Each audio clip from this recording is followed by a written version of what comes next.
जानासी त्वं मम भव, कोणती शक्ती याच्यात? जानासी म्हणताना तुम्ही जाणता, शक्ती कोणती?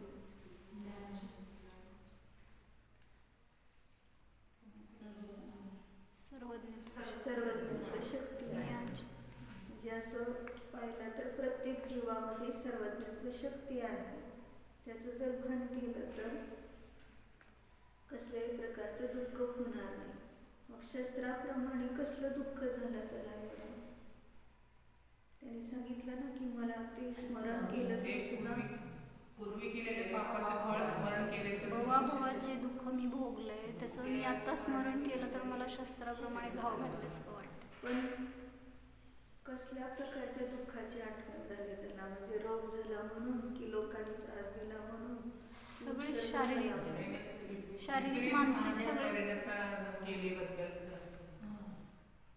शारीरिक मानसिक सगळे दुःख त्यात आले. तर असे तर हे सगळे दुःख प्राप्त होण्यास कारण काय आहे? तर आपलेच विभाव परिणाम. म्हणून त्या विभाव परिणामाचं स्मरण केलं मी की मी कसं काय असा विचार केला, असं म्हणजे ह्या विचाराचं फळ मला हे मिळालं. पण ते विचारच मला कसे आले माझ्या आत्म्यापासून भिन्न असताना? म्हणजे स्वतःकडे सगळी चूक घेतली तर ते दुःख माझ्या चुकीने मला प्राप्त झालं होतं. आता मी फक्त जानाशी म्हणजे जाणणारा, माझा आत्मा केवळ जाणणारा मात्र सर्वज्ञ स्वरूप आहे. हे जाणलं की आपला आत्माच देव म्हणून प्रमाण घेतलं गेला. कारण का तर ते आपलं स्वरूपच प्रमाण झालं आपल्याला. तर मग काय होईल? बाहेर मी आत्मानुभूती घेतली की नाही म्हणून कोणाला विचारण्याची गरज राहिली नाही. कारण एवढं ठोसपणे आपण स्वतः निजध्रुवाचा विषय केल्यानंतर कसल्याही प्रकाराने आता आत्मानुभूतीसाठी दुसऱ्याला विचारण्याची गरज नाही.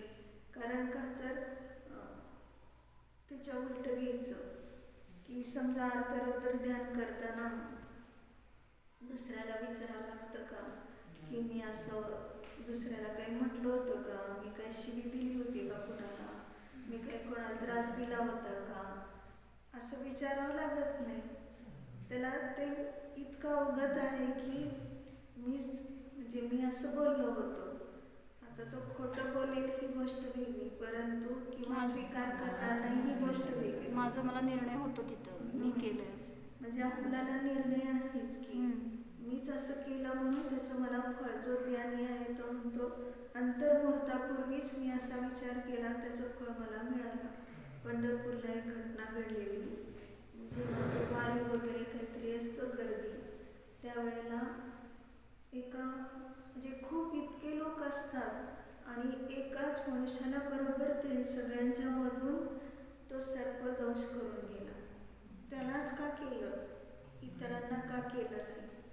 तर त्याने लगेच सांगितलं की मी सर्पाला मारलं होतं.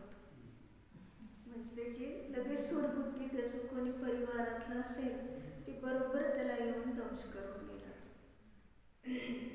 म्हणजे कधी मारलं होतं, काय केलं होतं ते तर माहीत नाही, परंतु झालं एवढी घटना. म्हणजे ते बरोबर तशाच प्रकाराने आपल्याला ते उद्याला येतं, आपण जसे भाव केलेले असतात.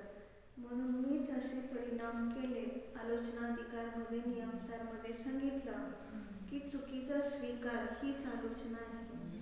कारण जोपर्यंत चुकीचा स्वीकार होत नाही तोपर्यंत मी असं चुकलो, मी असं केलं वगैरे अशा रीतीने त्याला स्वीकार होत नाही तोपर्यंत ती आलोचना पण होत नाही.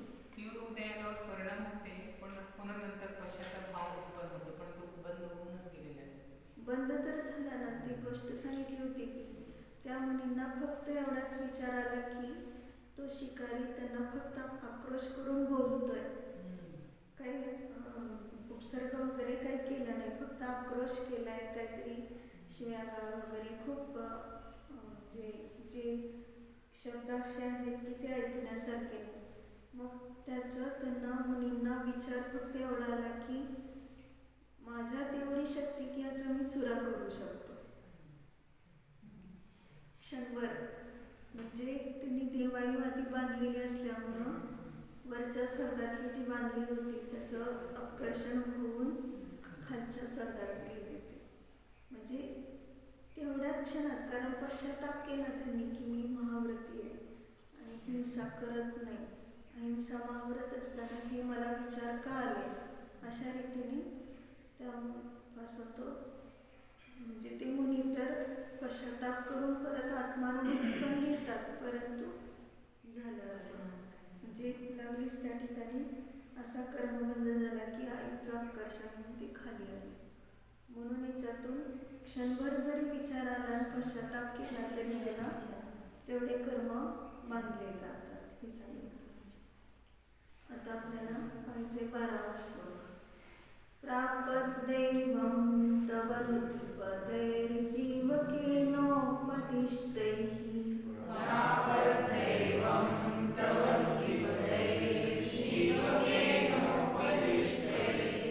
पापाचारी मरणसमये सारमेयोऽपि सौख्यम्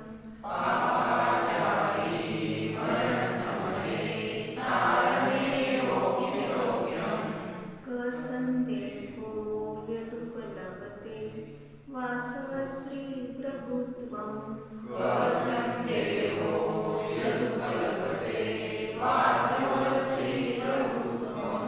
जल्पञ्चापैर्मणिभिरमलैः स्वनमस्कारचक्रम्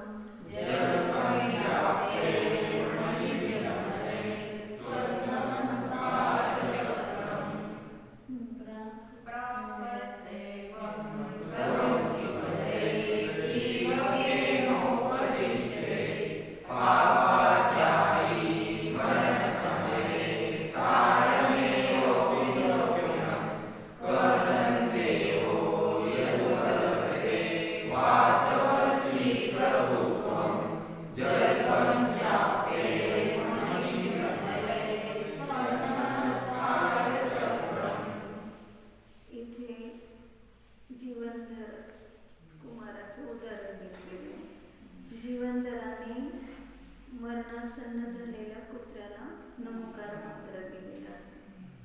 मग काही इथं म्हटलं की तव नुती पदैही, हे भगवान तुमचे जे नुती म्हणजे नमस्काराचे जे पद आहे त्या पदाच्या द्वारे जीवकेन जीवनधराच्या द्वारे उपदिष्टैही उपदेश केला गेलेला असताना किंवा त्यांच्याद्वारे पापाचं आचरण करणारा मरणसमयी मरणाच्या वेळी सारमे म्हणजे कुत्रा देखील अपि म्हणजे सुद्धा कुत्रा देखील सौख्यम प्राप्त काय म्हटलं ते सौख्याला प्राप्त झाला म्हणजे स्वर्गात देव झाला. आता या ठिकाणी खूप मोठी गोष्ट आहे याची म्हणजे कथा आहे. जीवनधर कुमार जेव्हा इकडे तिकडे काहीतरी चाललेले असताना यज्ञाच्या ठिकाणी एक कुत्रा आहे आणि त्याला बेदम मारतात. तो कोण काय त्यांचं नाव यज्ञ करणारा जो असतो ते इतकं मारतात की तो घायाळ होतो. त्यांनी त्या प्रसादाला तोंड लावलं, त्या अन्नाला तिथल्या तोंड लावलं म्हणून त्यांनी मारलं. म्हणजे तिथं जी त्या आहुती द्यायची असती तिथं ते खायला गेलं म्हणून त्याला मारत होतं. आणि जीवनधराने पाहिलं की सांगितलं की मारू नका असं, पण त्यांनी काही ऐकलं नाही. अजून त्यावेळेस तो चांगला होता कुत्रा. मग ऐकलं नाही म्हटल्यानंतर खूपच त्याला इतकं मारलं तरी सुद्धा ते परत मारतच बसले. आणि मग त्यावेळेस मात्र जीवनधराने पाहिलं की आता हा मरणासन्न झालेला आहे, हा काही वाचू शकत नाही. मग त्यांनी संबोधन केलं, नमकार मंत्र त्याच्या कानात सांगितले, त्याला कशी शांती प्राप्त होईल अशा पद्धतीने त्याचे प्राण जाईपर्यंत जीवनधर त्याला सांगत होता. मग तो स्वतःच पापाचं आचरण करणारा असा सारमी म्हणजे कुत्रा आहे. आणि तरी सुद्धा मरणाच्या वेळेस फक्त त्याने ते नमकार मंत्र ऐकले तर स्वर्गात देव झाला. आता तो देव म्हणजे कोण झाला तर यक्ष झालेला, म्हणजे सम्यक दर्शन नाही झालेलं त्याला वेदना असतील, शुभभाव फक्त झाले आणि त्या शुभभावाचं फळ त्याला यक्ष हे पद प्राप्त झालं. म्हणजे तो वेंतरातला जन्माला आला, वेंतर देवामध्ये. आणि मग ते वेंतर झाल्यानंतर किती त्यांनी उपकाराचं स्मरण केलं जीवनभराचं. पूर्ण त्याला जिथं तिथं तो यक्ष येऊन तर लगेचच सांगतो की खूप तुम्ही उपकारी आहात, सन्मान खूप केला त्याचा. आणि सांगितलं काय काय अजून त्याला आपण असे युद्ध वगैरे करत होता त्यावेळेस म्हणून त्याला काही दिलं असेल शस्त्र वगैरे सुद्धा. आणि सांगितलं जेव्हा तुला अडचण येईल, संकट वाटेल तेव्हा तू माझं स्मरण कर असं सांगून तो यक्ष निघून गेला. मग कधी कधी जीवनदारानं स्मरण करायचं तर कधी कधी आठवण पण यायचं नाही. म्हणजे ज्या अशा प्रसंगात तर स्वतः यक्ष उपस्थित व्हायचा तिथं. जरी त्यांनी बोलवलं नाही किंवा स्मरण केलं नाही तरी सुद्धा तो अवधी ज्ञानाने जाणून लागलीच तो तिथं उपस्थित व्हायचा. असे कितीतरी प्रसंगात त्यांनी हे केलेलं आहे. ज्यावेळेस काष्टांगाराच्या संबंधी सुद्धा काहीतरी असं घडलेलं आहे तेव्हा सुद्धा यांनी खूप मदत केलेली की जेणेकरून त्या जीवनदाराचा उत्कर्ष त्या ठिकाणी झालेला आहे. नंतर आता त्याचं राज्य त्याला मिळतंय तेव्हा तर खूप उत्सव साजरा करण्यासाठीच त्यांनी इतकं सगळी रोषणाई केली संपूर्ण त्या नगराची. आणि लोकांचं पण रेलचेल अशी झालेली की त्या ठिकाणी कोणाला काही कमी पडणार नाही अशा प्रकाराने त्या यक्षाने खूप मदत केलेली आहे. तेवढंच फक्त एक नमोकार मंत्र तेवढा वेळ दिला तर इतकी उपकाराची जाणीव त्याने ठेवलेली आहे. ते आता हे तर कुत्रा. अजून कोंबड्याचं सुद्धा असंच आहे की कोंबड्याला जेव्हा शांतीनाथ भगवंतांच्या पूर्वभावात राजाने त्यांचं दोघांचं इतकं युद्ध चाललं होतं की त्यांचं वैर काय आहे ते अवधी ज्ञानाने सगळं कधीपासूनचं वैर आहे ते सांगितलं. आणि त्या वैराची सगळं त्यांनी प्रत्येक भावातलं असं सगळी घटना दाखवली. त्यावेळेस ते कोंबडे ऐकत होते आणि त्यांना इतकं म्हणजे जाती स्मरण झालं की त्या भावात त्यांनी वैर सोडून दिलं. किती 7-8 भावापासून चालत आलेलं वैर. प्रत्येक भावात त्यांनी प्राणी होऊन एकमेकांना मारत होते. पण ह्या भावात आता ते शांतीनाथ भगवंतांनी म्हणजे त्यांनी नाही पण त्यांच्या पूर्वभावातल्या राजाने त्या जीवाने सांगितल्यानंतर लागलीच त्याचं इतकं परिवर्तन झालं की ते दोघे पण वेंतर झाले. सम्यक दर्शन पहा कसं आम्ही याच्यात नाही ह्या सगळ्या कथेतून लक्षात घ्यायचे की शुभभावापर्यंत येऊन राहतो परंतु सम्यक दर्शन प्राप्त करत नाही. म्हणून वेंतरवासी, भवनवासी, ज्योतिषवासी वगैरे अशा कुदेवामध्ये उत्पन्न होतो. मग या ठिकाणी तो कुत्रा देखील मग ते सुद्धा कोंबडे त्यांना जेव्हा स्मरण झालं किंवा जाती स्मरण झालं तेव्हा ते लागलीच त्या राजाकडे येतात आणि त्यांना खूप म्हणजे म्हणतात आम्ही काहीच करू शकत नाही तुमच्यासाठी, आमचं किती तुम्ही चांगलं केलं वगैरे सांगून आमचा भाऊ. आता आम्ही काय करतो फक्त तुम्हाला दागिने, वस्त्र, आभूषण एवढंच देणार. मग आम्हाला तर खूप उपकार करायचा आहे तुमच्यावर पण काय करू शकतो आम्ही देव. तर मग शेवटी त्या देवाला असं वाटलं की आता ह्यांना एवढं तरी 2.5 द्वीपामध्ये जेवढे कृत्रिम चैत्यालय आहेत तेवढे त्यांना दाखवायचं, फिरवून आणायचं. त्यांचा संपूर्ण परिवार त्याच्या विमानात घातला आणि संपूर्ण 2.5 द्वीपामधले सगळे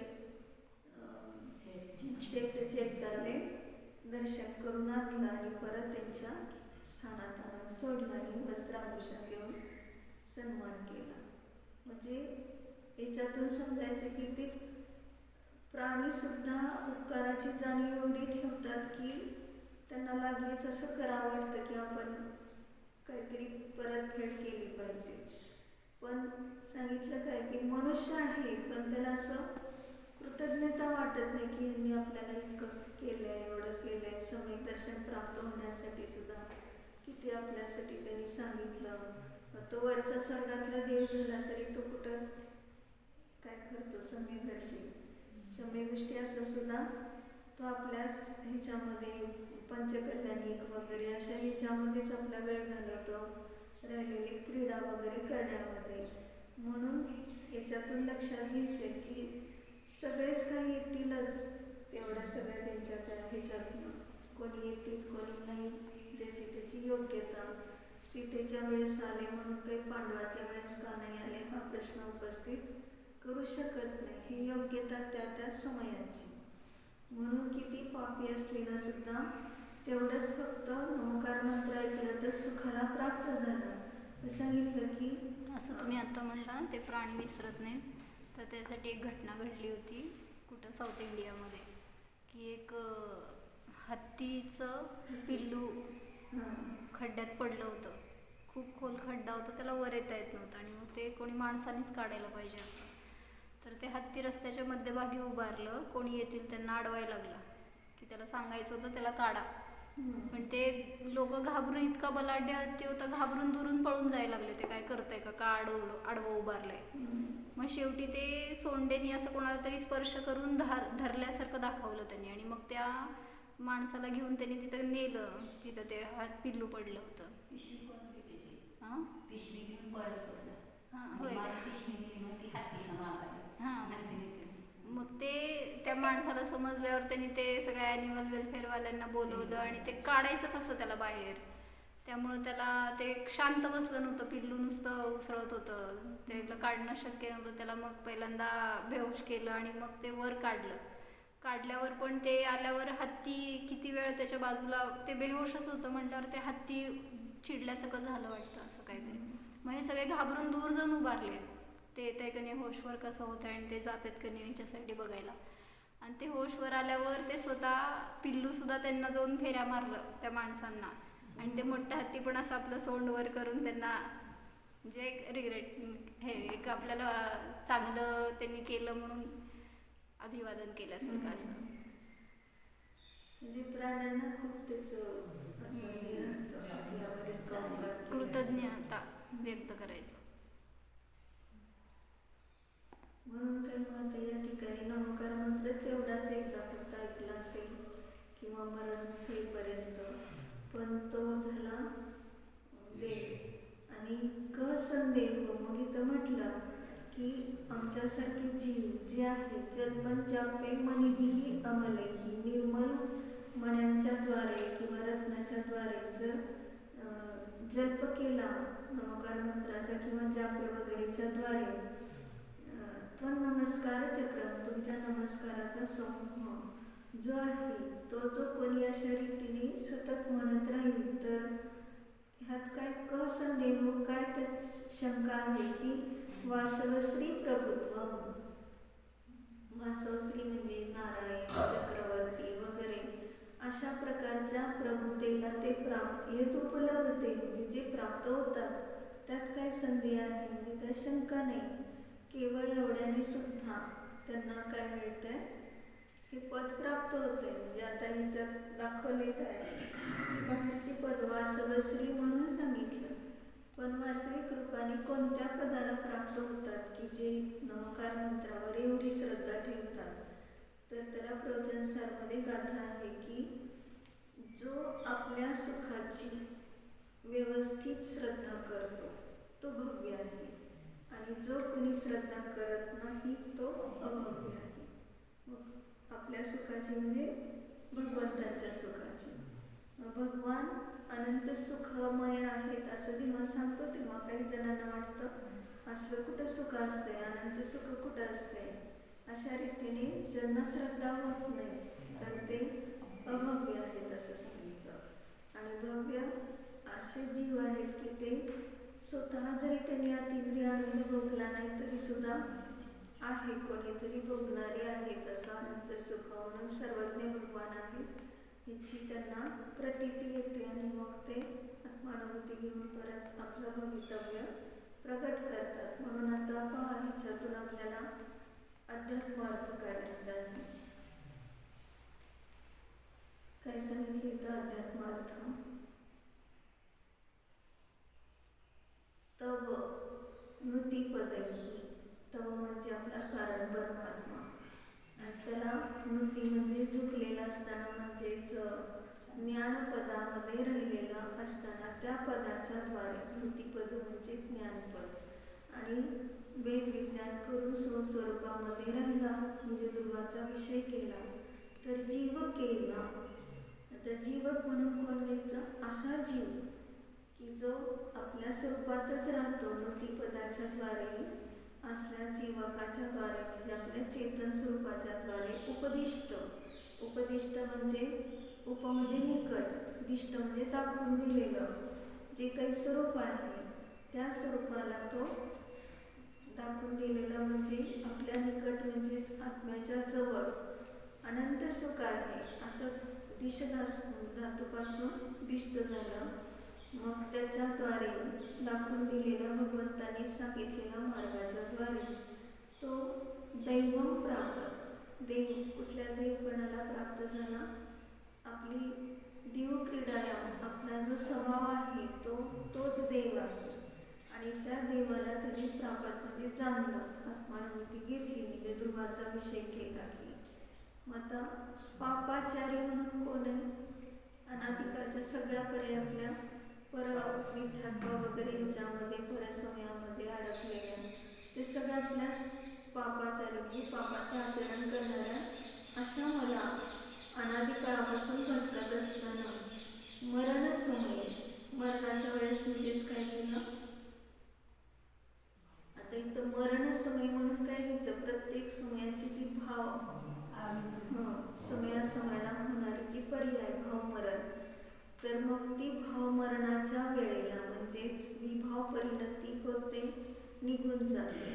मग त्यावेळेला इतकं पाप केलेलं आहे तर सारमेय म्हणजे काय?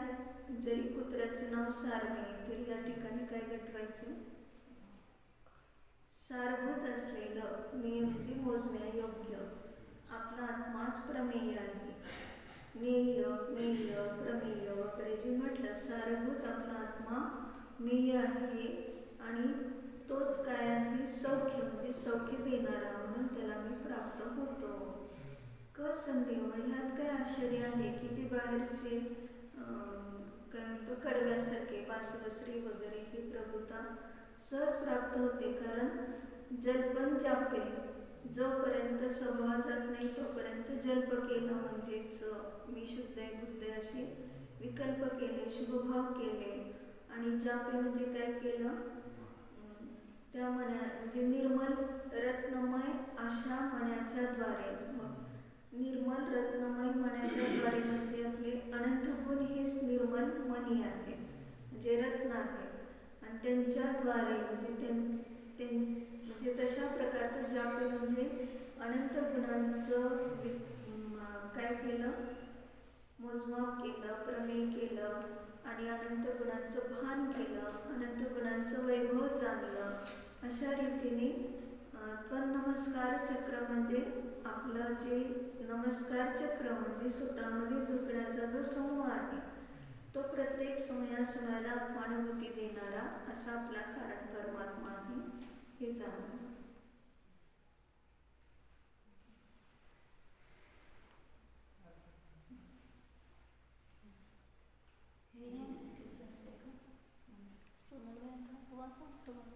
हे जिनेन्द्र जबकि मृत्यु के समय में जीवन दर पुनर्के द्वारा बताए गए आपके नमस्कार मंत्र के पदों से पाप रूप प्रवृत्ति करने वाला कुत्ता भी देव स्वर्गलोक संबंधी सुख को प्राप्त हुआ था. तब निर्मल जपने योग्य माला की मणियों के द्वारा आपके नमस्कार मंत्र के समूह को जपता हुआ जो मनुष्य इंद्र की विभूति के अधिपतित्व को स्वामीपने को प्राप्त होता है, इस विषय में क्या संदेह